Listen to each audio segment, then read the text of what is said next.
Olá, minha gente. Já é, acho que boa noite já. É um final de domingo, né? Bem tranquilo aqui onde eu moro, reserva, no Paraná. Então hoje eu gravei um vídeo mais cedo e postei ele. E eu contava uma história que se passou na minha infância. E também eu disse que na a minha época as crianças eram corrigidas severamente. Pelo menos na nossa família, e eu sei que era também em outras famílias. E isso era um respeito muito grande que o filho tinha para com os pais, com os tios, com os avós e com as pessoas mais velhas também. Mas não quer dizer também que ele não fazia arte, fazia. Mas ia ter a consequência, que era um corretivo daqueles bom mesmo. Até por sinal, hoje, Dia das Mães, eu queria parabenizar todas as mães do Brasil.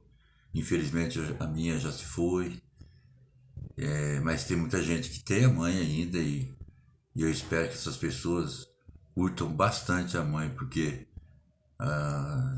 quem perde é que pode dizer o tamanho da perca que é perder a mãe, né? Você perde a tua origem, o teu nascimento junto, né? E ali é uma coisa muito é uma coisa divina a mãe, tanto que é representada por Nossa Senhora.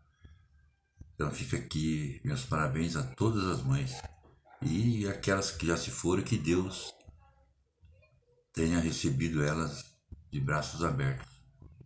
Também quero, depois eu continuo minha história. Eu quero também dar aqui meus parabéns para as pessoas que estão no Rio Grande do Sul ajudando, né, trabalhando.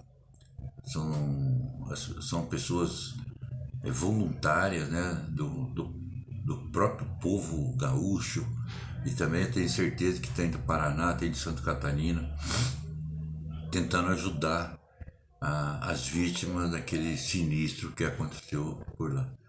E por muitas vezes não são entendidos, são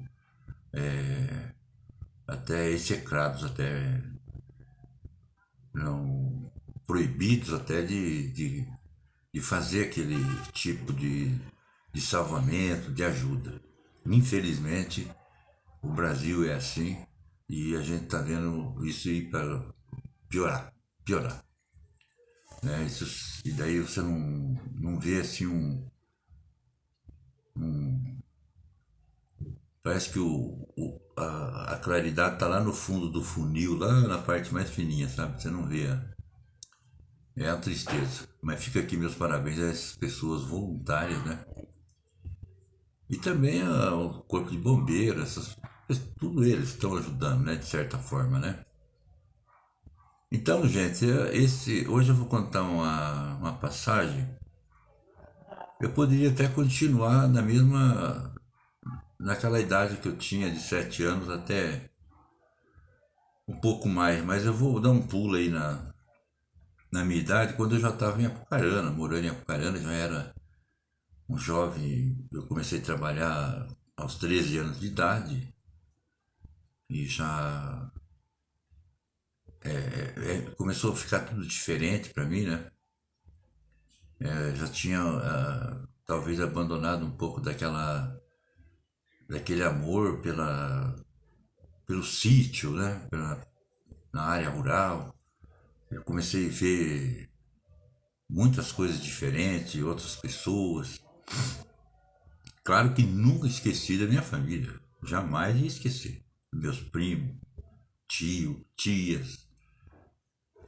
Então ali eu comecei a trabalhar, e daí você começa a se arrumar melhor, você já é um rapazinho, já começa a pintar algumas paquerinhas, algum namorinho, né? E apesar eu era muito tímido, apesar de muitas coisas da minha vida, desde 4, 5 anos de idade, eu nem vou falar, né? Mas eu tinha essa timidez, sabe? Às vezes eu ficava apaixonado por uma menina, uma mocinha, daí eu tinha vergonha de chegar e falar, eu não tinha aquela chegada, sabe? Eu acho que talvez um pouco porque eu era muito jovem e isso me atrapalhava. Então daí eu comecei trabalhando e fui, quando foi com 15 anos de idade, eu já estava numa empresa diferente daquelas que eu comecei, né? Já tinham me promovido profissionalmente, começando, né, uma nova empreitada na minha vida, uma carreirinha de. Eu trabalhava numa seção de peças da agência da Ford em Apucarana. E ali eu convivia com bastante pessoas bem mais velhas do que eu, homens, né, aí de 25, 30 anos.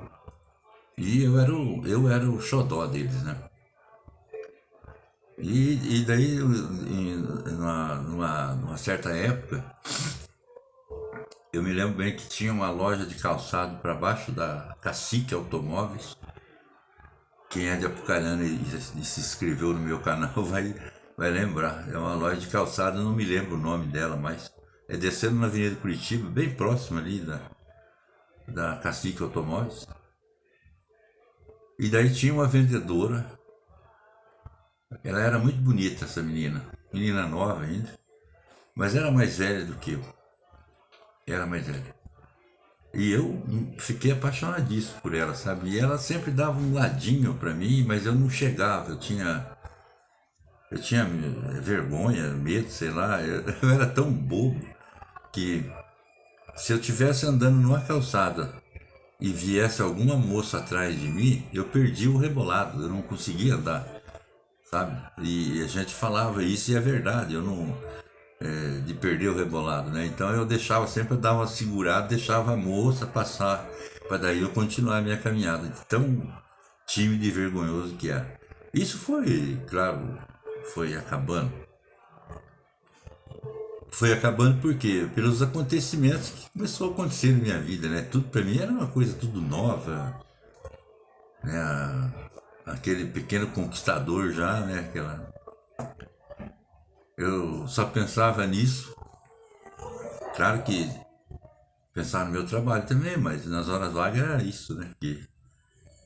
E daí tinha um cara que trabalhava comigo, o apelido dele era Turco, nós chamávamos ele de Turco. Eu espero até que ele esteja vivo. Mas ele deve estar velho já, bem mais velho que eu, né? E esse Turco era um cara bem chegado, sabe? Era um cara, era casado, recente casado, novo. Tinha uma mulher muito bonita, eu conheci muito a mulher dele. E ele gostava muito de mim, tanto que ele gostava muito de caçada de codorna. E ele era um profissional em caçada de codorna. O cara era prático mesmo. E ele tinha 2 cachorros. E daí ele sempre me convidava dia de sábado, depois do almoço, para nós ir caçar. Então a gente vinha aqui pro lado de Mauá, Mariana do Sul, ali para aquele lado, que tinha uns campos ali propício para isso, né? Pasto. E eu vinha com ele para segurar um dos cachorros dele que ainda estava aprendendo. O outro era um cachorro prático. Daí ele soltava aquele cachorro e o cachorro saía procurando a codorna, de repente levantava, ele atirava, matava a codorna e o cachorro trazia para ele, era um cachorro treinado. E daí e eu segurando o outro e o outro cachorro sempre estando atendendo e vendo como é. E daí ele treinou esse cachorro, na verdade, foi treinado.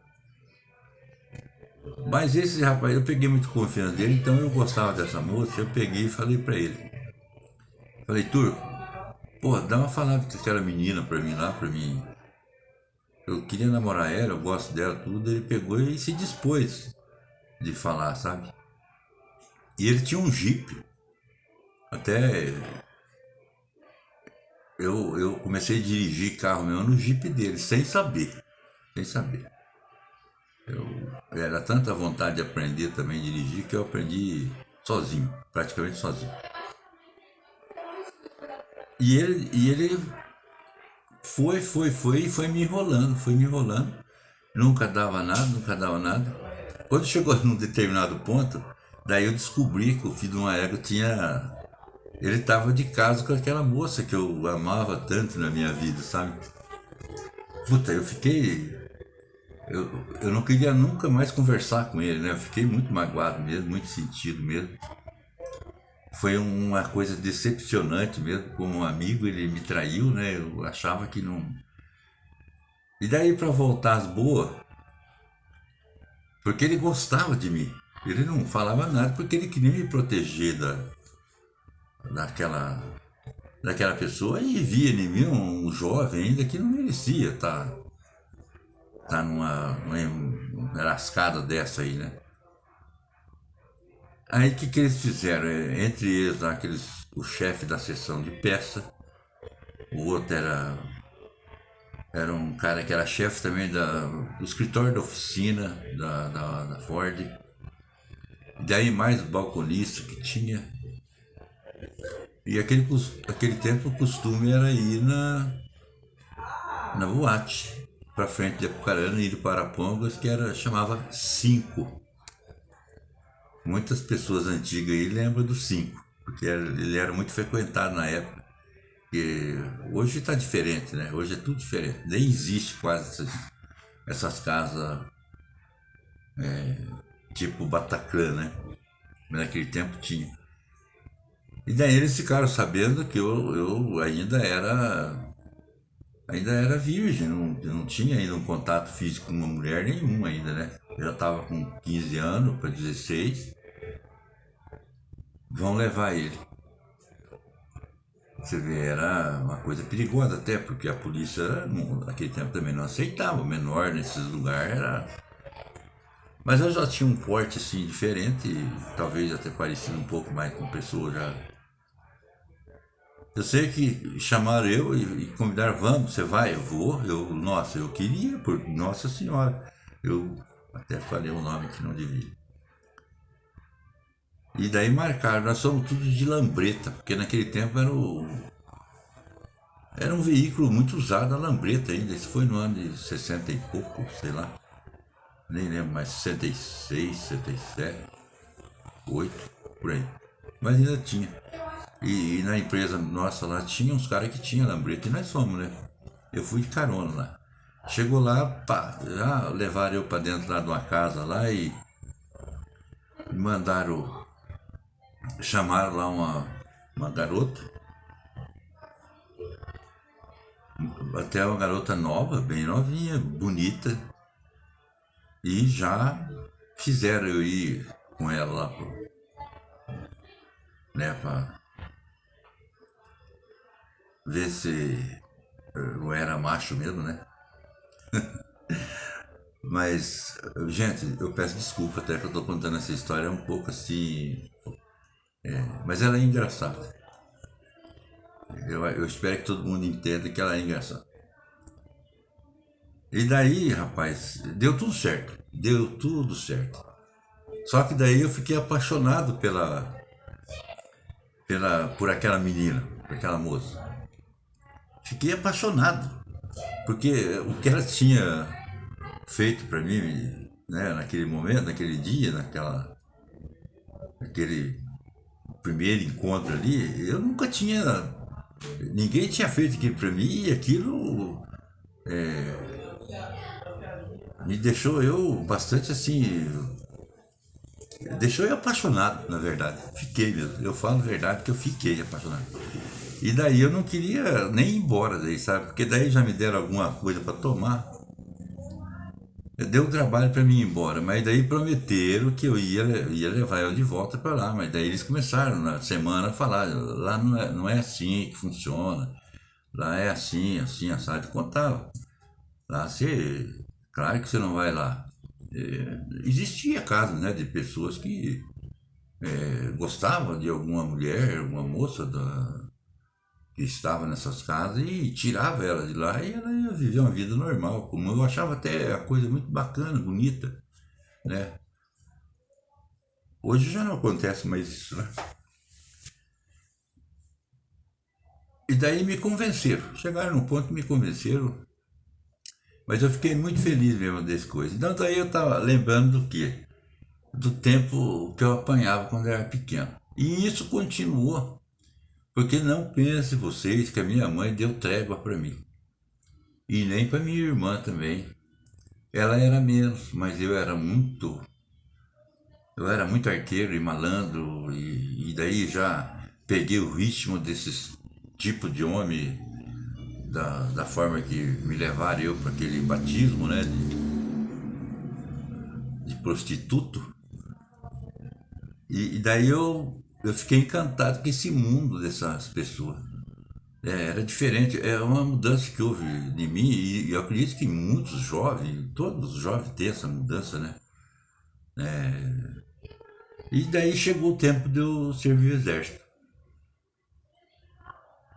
E a mãe era uma pessoa que, ela, se eu errasse por algum motivo, ela ia na minha empresa onde eu trabalhava, ela falava com o dono da empresa, ela, ela me corrigia mesmo, não tinha jeito mesmo, porque era o sistema da família, era tradicional, igual eu já contei.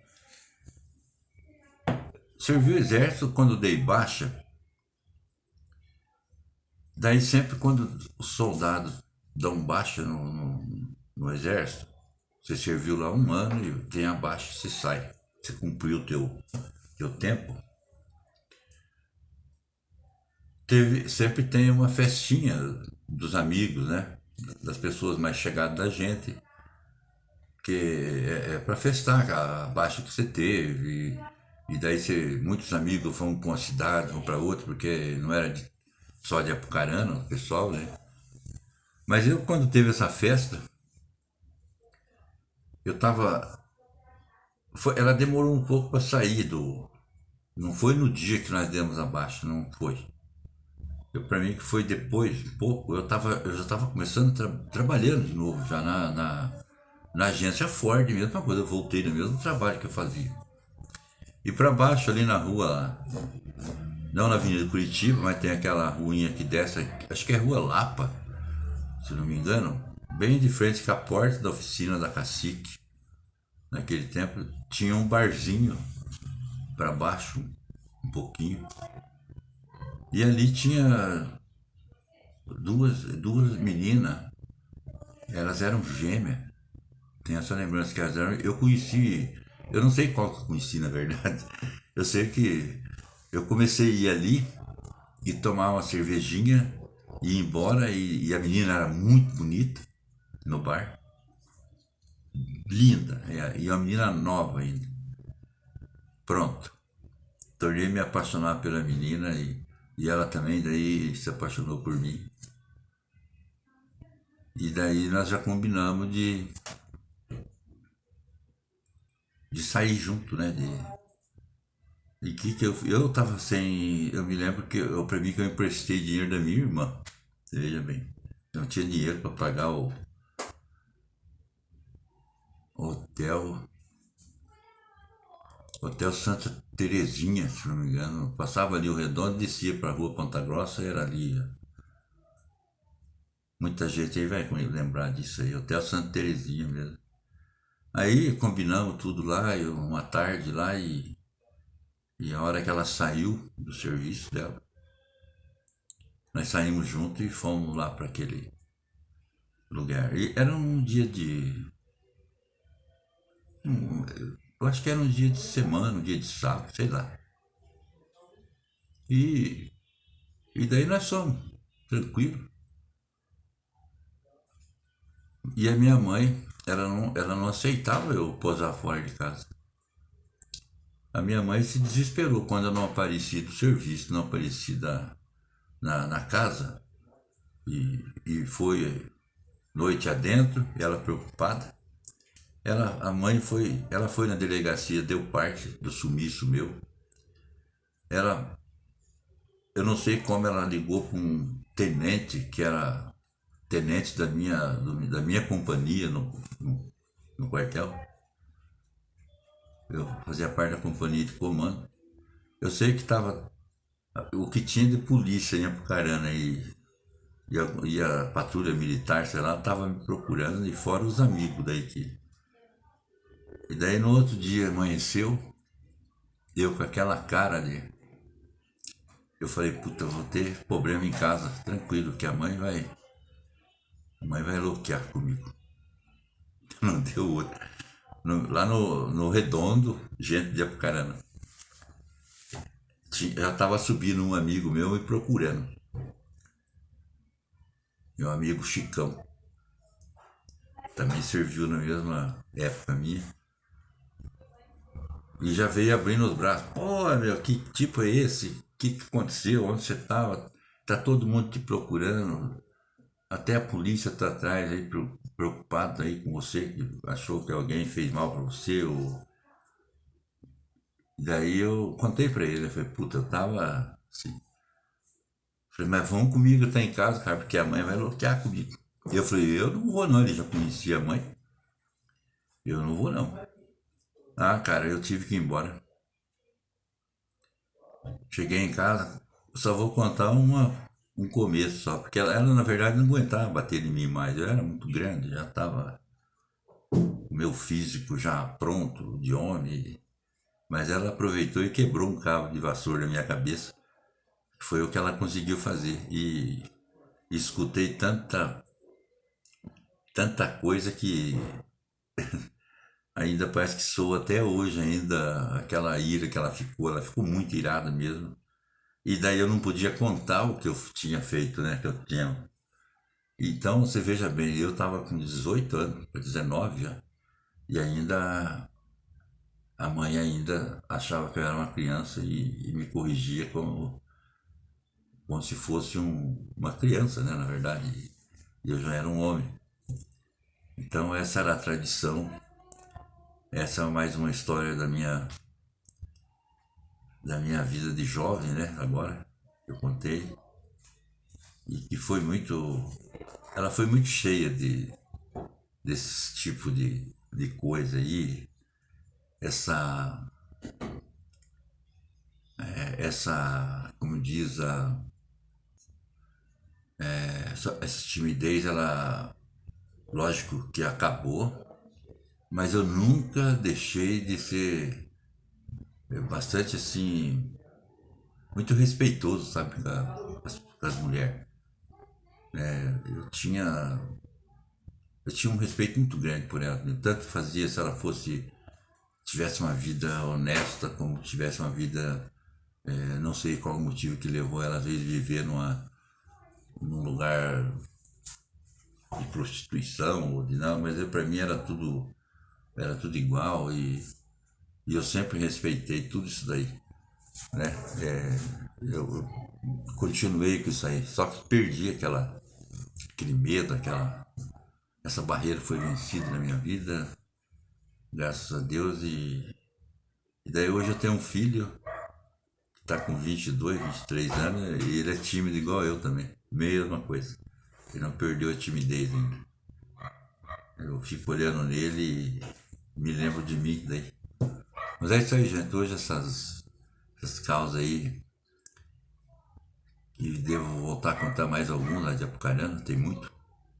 Conforme eu vou lembrando, porque a minha cabeça, eu tenho, de vez em quando me ataca aquela síndrome da hipertimesia, né? A gente lembra bastante do passado, de coisa, de data, de tanta coisa. Coisa que o Lula não tem, né? O Lula não sabe de nada, nunca viu nada e é isso aí. Forte abraço, beijo no coração, bom domingo a todos, viu? E até amanhã.